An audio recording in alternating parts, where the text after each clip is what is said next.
The Commanders limp into Chicago for Thursday Night Football, and Ron says, my bad, I'm sorry. That's next on the Locked On Commanders podcast. You are Locked On Commanders, your daily podcast on the Washington Commanders. Part of the Locked On Podcast Network, your team every day.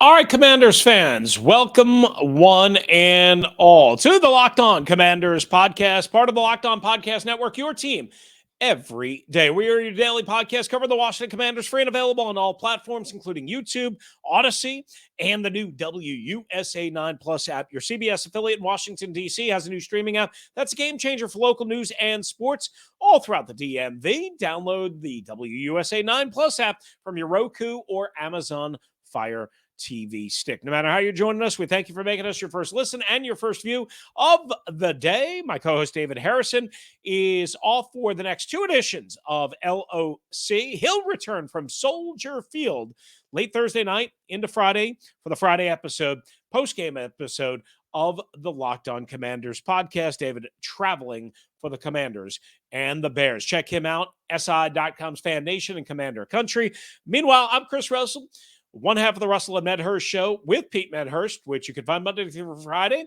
from 9 a.m. to noon Eastern time or anytime on demand and free on the Audacy app, along with this show. When we're not here, there, or somewhere else, we're on Twitter. David at DHarrison82, me at RussellMania621, and the show at LO Commanders. All right, let's get to it, guys. This podcast is sponsored by BetterHelp. It's not a crisis line. It's not self-help. It's professional therapy done securely, online, available to people worldwide. And they have a special offer for our listeners. Get 10% off your first month at BetterHelp.com/lockedon. That's BetterHelp.com/lockedon.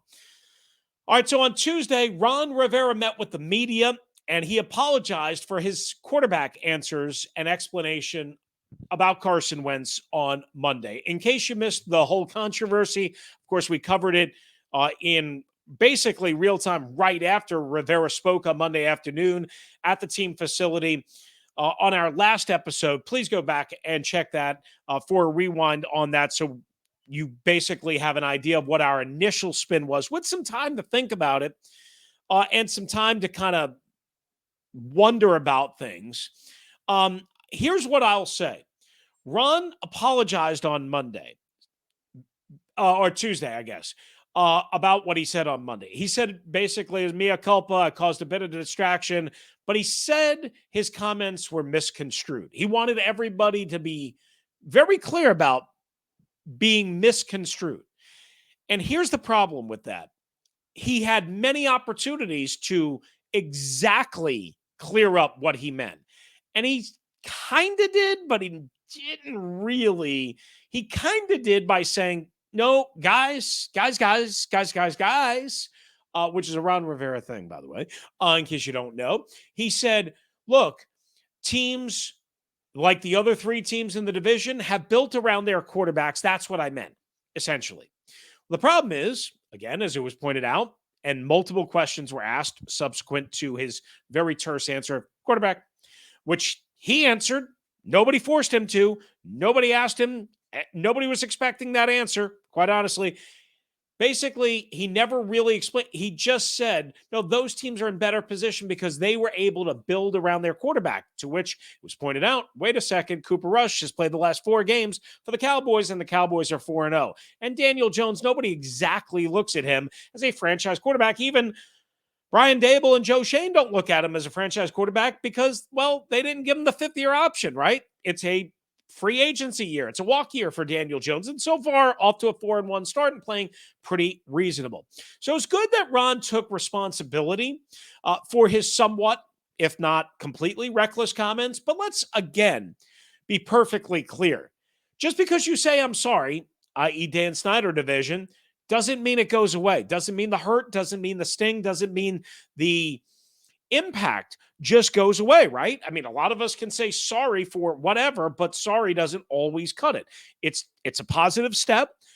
It's what you have to do, but it doesn't always mean it just poof goes away. And again, there's no impact, right? I think he kind of did it, sort of a less than inspiring job, if I'm being honest. Again, he said it starts with him. He still hasn't really taken a whole lot of responsibility for the mess that is the football operation. Year 3, 1-4, not going in the right direction, no good feelings, no good karma, no nothing. So he sort of apologized. Well, he did apologize, and he did say mea culpa, whatever. I talked to the team. I talked to Carson. It's all good. We're good. I think he said what he said on Monday wrong, clearly, about the other teams, about the situation. He did not think about that answer. But I think he essentially was right when he said the difference between the Commanders at 1-4, again, he didn't say it exactly like this, but and every other team is the play of the quarterback. That's what he meant. I think that's what he meant. And I've tried to be consistent in this. I think Ron is frustrated, very frustrated with Carson Wentz, as he should be. We're going to have some numbers coming up for you on Carson Wentz as to part of the reason why he's frustrated with Carson Wentz. And I think Ron would have been way better off if he would have said, look, guys, the reason for the 1-4 start, the reason why those other teams, we're not doing good enough as an organization, as a franchise. Me. Starts with me. Buck starts with me. Now he could have said, listen, we also made a big deal for the quarterback. We need Carson to play at a higher level. We need him to step up. We need him to perform. Others need to as well, but we need the quarterback. That's what he's paid the money for. That's why he was brought in here. He didn't say any of that. See, here's the thing. Cooper Rush and Daniel Jones might not be better in terms of talent than Carson Wentz. As a matter of fact, I know they're not. But they are playing, and they are leading their individual teams better. That's something nobody wants to accept. And here's another point about Ron. Right? If he's so much of the belief that you build around a quarterback and that's why those teams were successful, then why did it take Ron until year 3 to get a quarterback that he supposedly loves, that he supposedly really likes, that was QB1, that was unquestioned, that was the unquestioned starter, no competition, no nothing. The message always changes. The message is always confusing. Ron spent his first 2 years talking about competition, and as soon as they pulled the trigger on the Carson Wentz deal, he was QB1, there was no competition, he was the starter, unquestioned, and Taylor Heineke. Okay? If you want to build around a quarterback, fine. Draft Tua Tagovailoa. Draft Justin Herbert in 2020 instead of Chase Young. If you want to build around a quarterback, move up for Justin Fields, Mac Jones, whoever it might be in 2011. Quite honestly, I mean, and you could have done other things in this draft, but again, you spent all offseason saying, nope, year 3, we're built to win. We're going to add the quarterback. The message changes all the time. It's just like almost like whatever Ron feels like saying. And a lot of people, hook, line, and sinker, believe him. The problem is this ain't Charlotte. And not a lot of people believe him right now. And a lot of people are very, very, very, very, very frustrated with Ron, even though he's a good man. And I have no doubt that he's noble and has character. The problem is, it's like a politician. The message changes. And when you get caught on it, that can be an issue that certainly gets exposed. So that's the situation there. When we return, Charles Leno said something very interesting about the Commanders' offense, which is absolutely right, upon his return to his former team and city, Chicago. As well, we'll give you the injury report as we have it heading into Thursday Night Football. But first, a word from our sponsor, and that is BetterHelp.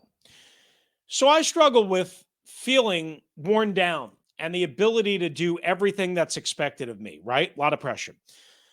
It can be tough to train your brain to stay in problem-solving mode when faced with challenge or multiple challenges in life, right? Whether it be work-related, whether it be traffic, whether it be family-related, health-related, whatever the case might be. But when you learn how to find your own solutions to problems, there's no better feeling, right? Sometimes you might need a little bit of help. A therapist can help you become a better problem solver, making it easier to accomplish your goals, no matter how big or small. And that's why I'm in the beginning stages of getting that professional help. And if you're thinking about giving therapy a try, BetterHelp is a great option. It's convenient, accessible, affordable, and entirely online. You don't have to go anywhere, guys. Get matched up with a therapist after filling out a brief survey and switch therapists at any time. When you want to be a better problem solver, therapy can get you there. Visit betterhelp.com/lockedon today to get 10% off your first month.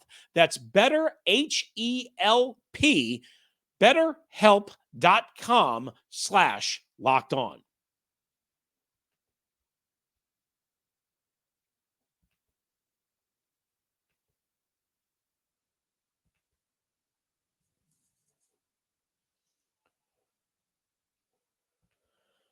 All right, we're back here on the Locked On Commanders podcast. Good to have you with us. Thanks for making LOC, again, your first view and a watch of the day. Make sure you check out NFL Key Predictions every Friday on Locked On NFL. Locked On's local experts give you the inside scoop on the 5 biggest games of the NFL weekend. I can guarantee you the Bears and the Commanders won't be. Of course, it's on Thursday night and not over the weekend, including Sunday and Monday Night Football, plus betting advice from the field's leading expert. You just heard from them. Bet online. Follow NFL Key Predictions every Friday on Locked On NFL, available on the Audacy app, YouTube, or wherever you get your podcast. So before we go to Charles Leno, let's get you the injury report as we have it and as I record this on Tuesday evening. And there'll be a final injury report coming out on Wednesday. Check out LO Commanders for all of that, and some designations probably will become official from at least the Commanders. Percy Butler, Sam Cosmi, Jahan Dotson, Logan Thomas, and Jonathan Williams all did not practice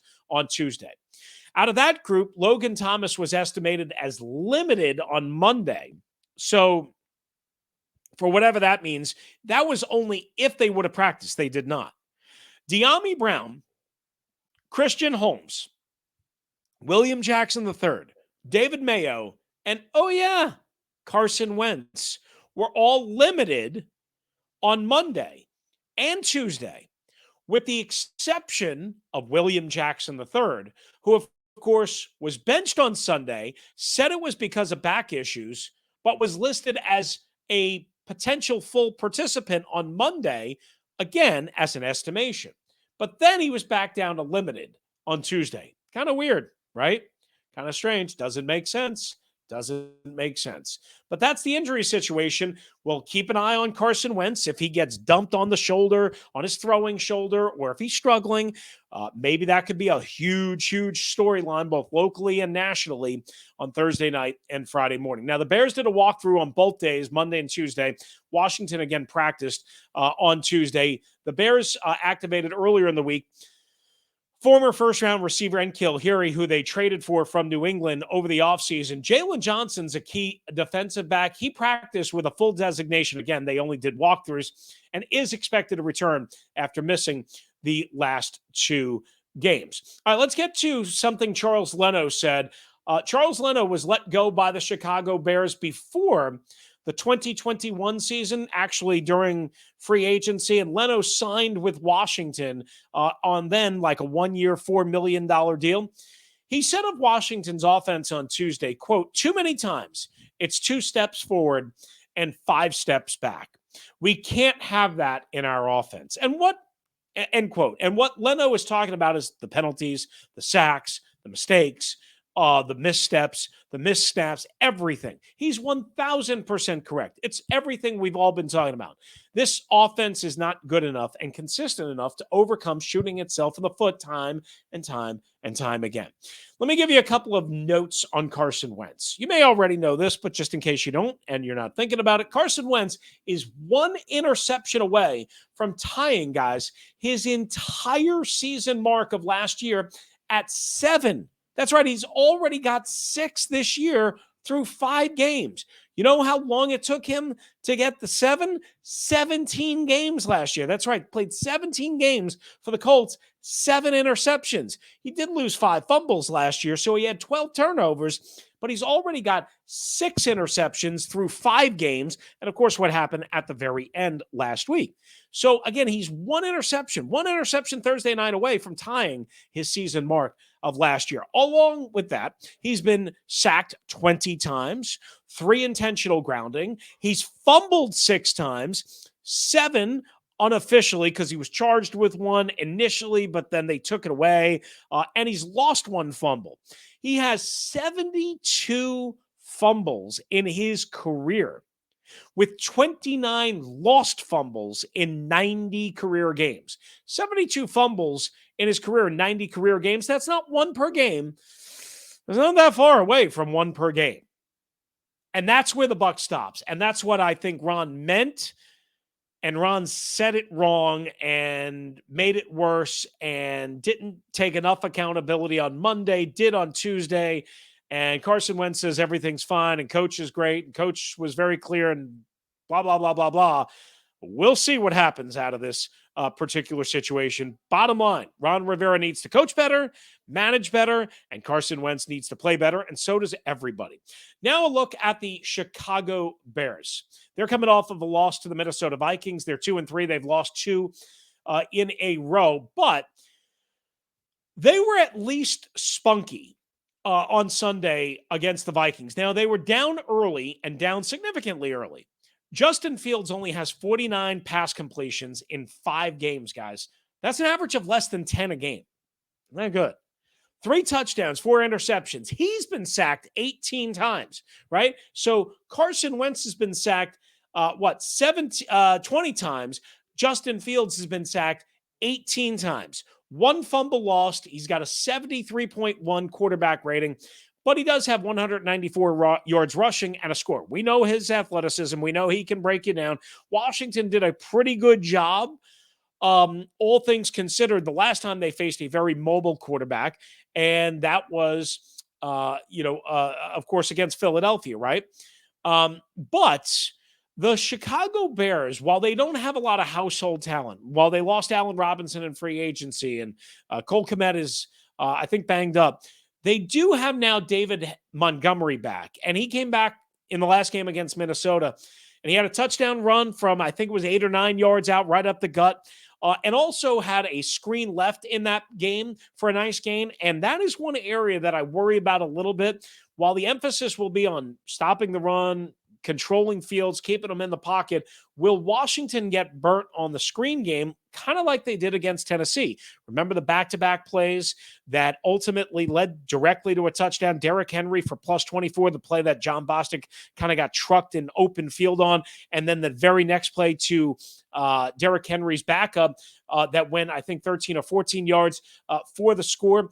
Those were both running back screens, right? Montgomery is very capable, and so is Khalil Herbert, his backup, and the guy who carried the water, if you will, while Montgomery was out. Now, Dante Pettis is an interesting guy because he's never fulfilled his potential, but he's got potential to get open. He had 1 pure drop, 1 easy drop. It happens, I know, but 1 pure drop. And then a really kind of acrobatic throw attempt, what have you. He couldn't come up with it. Now on the game broadcast, they called it a drop. It's not a drop. It's not a drop. But, like a great receiver finds a way maybe to come up with it. It's not a pure drop. It wasn't even an easy drop. It wasn't even a semi-drop, in my opinion, but maybe a great receiver comes up with it. Dante Pettis is not that, but he has the ability to get open. Darnell Mooney with an unbelievable circus catch against the Vikings. It was a terrible throw, again, from Fields. That was one thing that I saw. Too many circus attempts from Justin Fields and putting his wide receivers, at least on Sunday, in bad position. And maybe that's why he doesn't throw a whole lot, right? Besides other problems and not having weapons, it's because he's not very accurate. And he's like 55% in terms of completion percentage. Equanimous St. Brown. Remember in week 2, when the Detroit Lions unleashed, and they had already unleashed him, Amon-Ra St. Brown, and he absolutely torched the Washington Commanders defense? Well, his brother plays for the Chicago Bears. Just something to keep an eye on. Coming up, guys, we wrap up the show with after further review and a couple of news and note items before we get on out of here. But first, we tell you about our friends at Bet Online. That's right. Bet Online is your number one source for football betting info this season. As we speak, the line now back at even. Like, no, the Bears are not favored right now. Again, as we speak. And the over-under continues to drift downward from opening at 40 all the way down to 37 as of Tuesday evening for the Bears and the Commanders. Find out all the latest player developments, team matchups, news, podcasts, and more at Bet Online. They remain your continued source for all your sports wagering information with live betting up to the minute scores for every sport out there, including the baseball playoffs. Hockey is now officially underway. NBA is coming, finishing up the preseason, and much more. Head to betonline.net or use your mobile device to learn more at BetOnline, where the game starts.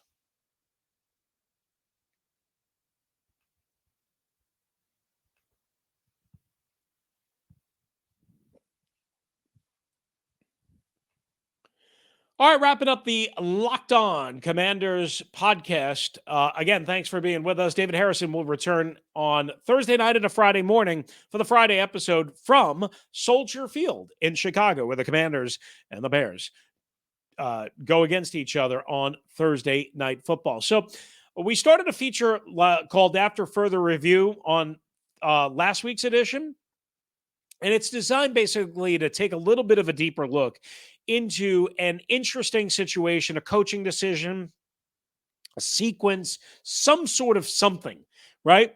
And there was plenty of places I could go, but one area I know David and I did not hit on in either of our first two episodes of the week, and certainly the post-game episode, was what happened at the end of the first half.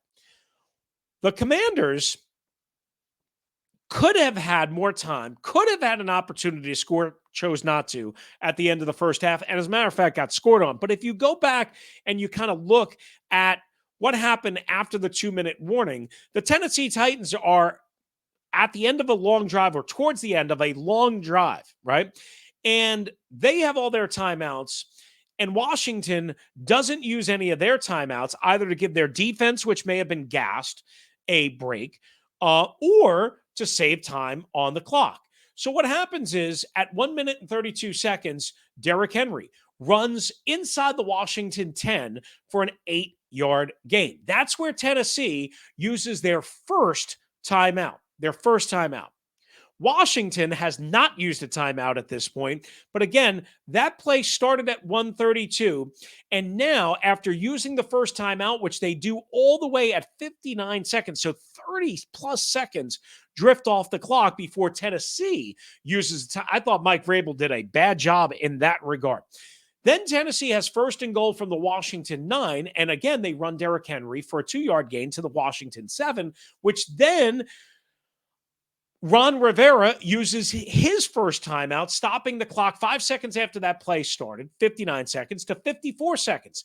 That's when he uses his first timeout. Now, if he would have used the timeouts earlier, even before the play sequence that we're giving you, he wouldn't have had any timeouts, or maybe he would have had one, but instead he had all three, right? Good thing, right? But now there's only 54 seconds left on the clock because they didn't take a timeout to either give their defense a rest or to take a timeout under the 2-minute warning in like the minute plus category to save some time. So they use timeout number 1 to stop the clock. And you're thinking, well, of course they want the ball back, right?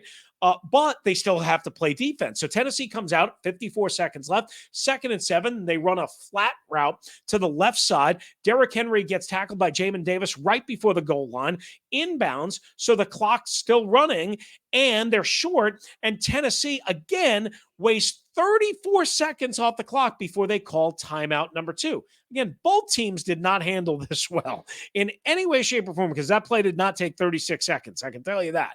So Tennessee uses timeout number 2 at 20 seconds, but there was no timeout from Ron. There was no timeout from the Commanders to try and, again, save time. Maybe give your defense a rest at the end of what would turn out to be a 15-play drive, and really more because a couple of penalties knocked out a couple of plays that were actually run. But Tennessee uses timeout number 2 at 20 seconds left. And then on 3rd and goal from the 1, with 20 seconds left, Derrick Henry scores a touchdown. And of course, the clock stops. It's a 15-play, 81-yard drive, 6 minutes and 57 seconds. And the Titans lead 14-10. But now, at that point, after the kickoff, what do you have? The kickoff, you get all the way out to the Washington 34. Williams did a good job, right? Washington's been so terrible. I think that's the play he actually got hurt on in terms of his knee. But then you have 10 seconds left. Instead of having at least 30 seconds, 45 seconds, 50 seconds, a minute, whatever it might be, Ron Rivera and the Commanders had 10 seconds. They took a knee. They said, we wanted to regroup after we had the ball coming out in the first half, in the second half. All right, that's fine, but double up, take a chance. Look at what Kansas City did at the end of the first half of the Monday night game. They got in position with less than a minute, kicked a field goal, and what do you know? It was basically the winning margin. Commanders didn't even try to do that. And again, it seems like there's mixed messages. It seems like there's confusion. It seems like they're not on the same page. It seems like there's not a clear plan of let's get the offense back the ball. And maybe it's because Ron doesn't trust Carson Wentz and his offensive line to not make mistakes, not make killer mistakes. And I think that's what it is. I think it's confusion, and I think it's harder than it seems. But I also think there's so many mixed messages and so many kind of confusing non-decisions and decisions and when to challenge and clock management, what have you, that it's really irking the fan base. And it's really mystifying when you slow it down and kind of think about it. Live in the moment, I didn't really think about it, but I'm busy during the game. I'm doing updates for CBS Sports Radio. I can't see everything. So it takes me some time to kind of listen and process to everybody and everything, and also to go back and watch it myself. And it was clear that Washington, as usual, botched a clock management situation, kind of like they did at the end of the game, like they did at the end of the first half against Dallas. All right, a couple other quick notes from our buddy Eric Flack at WUSA 9 TV, our Tegna partner in Washington, D.C. The Commanders were outgained in viewers by 4,000. Well, they achieved that number, but it is what it is. On Sunday by the Cowboys and Rams game in the DC TV market. However, they did beat out in the DC TV market the Ravens-Bengals Sunday night game. We'll have some ratings news at some point about the Commanders. I think they ranked 17th overall in terms of local ratings, is a number I saw from Sports Business Journal, I believe, on Tuesday. And also one last one, Matt Rule being fired on Monday as head coach of the Carolina Panthers. Listen, I know this is the Locked On Commanders podcast, but if you don't think that there's some irony here or some similarities, Matt Rule was fired 2.25 years into his tenure in Carolina. They were 1-4. Now, the difference between Ron and Matt Rule is Rule finished at 11-27. Ron, whatever you want to say, does have 3 more wins. 14 wins and 24 losses, right? They lost 9 in his first year, 10 for 19 in his second year, and so far, 4. So actually, it's 15-23. I miscounted 15-23. So Ron, 4 games fully better than what Matt Rule was at Carolina. And if that's ultimately the difference, then that's ultimately the difference. Just wanted to point that out for you as well. We want to thank you again for making the Locked On Commanders podcast your first listen and view of the day. Come on back for the next episode. Lauren Cox and I will do crossover Thursday as we get you set for Thursday night football between the Chicago Bears and the Washington Commanders. Now make your second listen and view the Peacock and Williamson NFL show. Brian Peacock and former NFL scout Matt Williamson give you the expert NFL analysis in less than 30 minutes. It's free and available wherever you get your podcast. If you want to hop in on the voicemail line, 301-615-3577. That's 301-615-3577, or lockedonwashingtoncommanders@gmail.com. That's going to do it for us today, Commanders fans. Thanks again for joining us. We are free and available on all platforms, part of the Locked On Podcast Network, your team every day. For my partner, David Harrison, who's covering the Washington Commanders for Commander Country and SI.com's Fan Nation. I'm Chris Russell, one half of the Russell and Medhurst show on the Team 980 and the Audacy app. We'll be back, David, with a show from Soldier Field, me, crossover Thursday with Lauren from Locked On Bears. Lots of content for you right here. the Locked On Commanders podcast.